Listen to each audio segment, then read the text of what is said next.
Армысыздар, құрметті қауым. Сіздермен бірге мен Қуатбек Үнжу Жарасқызы. Сағадат Нұрмағамбетов атындағы номер 72-ші жалпы орта білім беретін мектебінің 7-ші Г сынып оқушысымын.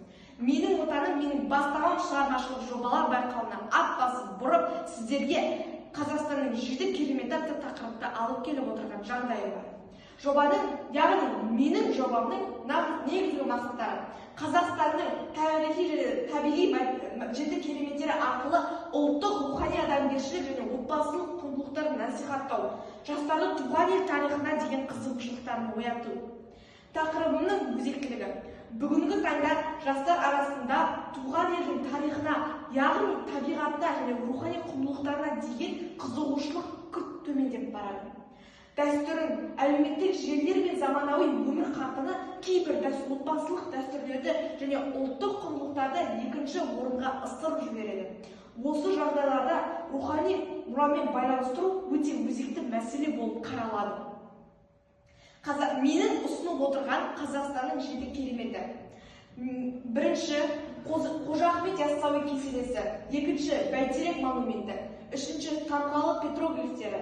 Төртінші, Ақсу-Жабағылы қорығы және бесінші, Жетісу және Жоңғар алатауы. Алтыншы, Каспий теңізі. Ал жетінші, рухани және отбасылық құндылықтар. Қожа Ахмет Яссауи кесенесі. Қожа Ахмет Яссауи кесенесі иман мен сабырлықтың үлгісі.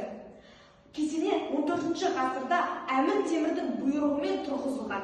Ол Қожа Ахмет Яссауи деген құрмет ретінде сопылық ілімді қолдау мақсатында осы үлкен архитектуралық кешен салынған.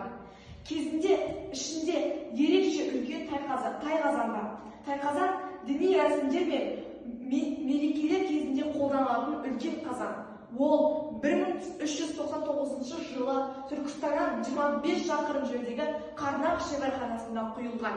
Салмағы 2 тонна, сыйымдылығы 3000 литр. Түркі Бәйтерек монументі. Бәйтерек сөзі қазақ тілінде ұлы ағаш деген мағынаны білдіретін. Бұл атау түркі мифологиясындағы самұрық құсы мен өмір ағашы туралы аңызға негізделген. Самұрық жыл сайын бәйтерек ағашының ұшар басына алтын жұмыртқа салып кетеді. Бұл күн мен өмірдің символы. Биіктігі символдың мәнге ие. Монументтер жалпы биіктігі 97 метр. Бұл Астананың, яғни елордамызда 1997 жылы жылжырағанда білдіреді. Ал шары 22 метрлік алтын түстес шар. Тамғалы петроглифтері. Тамғалы петроглифтері 2004 жылы ЮНЕСКО-ның кітабына енгізілген. Бүкіл әлемдік мұралар тізіміне енгізілген. Тарихи тұлғалық ретінде мойындалған. Тамғалы шатқалында 5000-нен астам ежелгі суреттер бар. Олардың ең көнесі біздің заманымызға дейінгі 2000 жылдықтарда жатады. Бұл суреттер палеолит және қола ерте темір дәуірлерінде кең дамыған. Киелі орын ретінде қолданылған. Тамғалы тек өнер туындысы емес. Ақсу-Жабағылы қорығы, мемлекеттік қорық, 1926 жылы құрылған.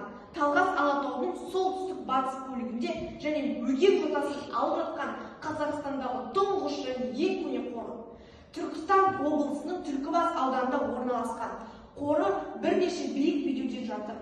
1400-ден астам өсімдік түрі бар.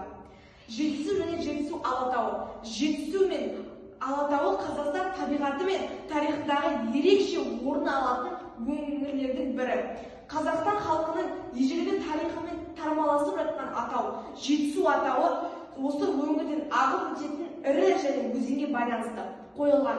Олар Іле, Қаратал, Лепсі, Ақсу, Тентек, Бүйен-Сарқан. Туризм мен экологиялық тәрбие одағы болып келеді. Таулы табиғи сұлулыққа тұнып тұрған жер. Және де Каспий теңізі, әлемдегі ең тұйық су айдыны. Каспий теңізі көлемі жағынан әлемдегі ең үлкен сұйық су айдыны. Жалпы ауданы 370 мың миллион. Бұл бүкіл Германия елінің көлемімен шамалас. Тереңдігі максимум 1025 метр. Каспийден тұщы су аймақтары бар. Каспий теңізі солтүстігі мен шығысы тұщылау, ал оңтүстігі тұзды. Бұл өзендердің құйылуы мен булануы рөлге байланысты. Енді осы сөзімді қорытындылай келсем, Қазақстан ұлы тарих пен табиғат ел, жеті керемет халқымыздың бай мұрасы.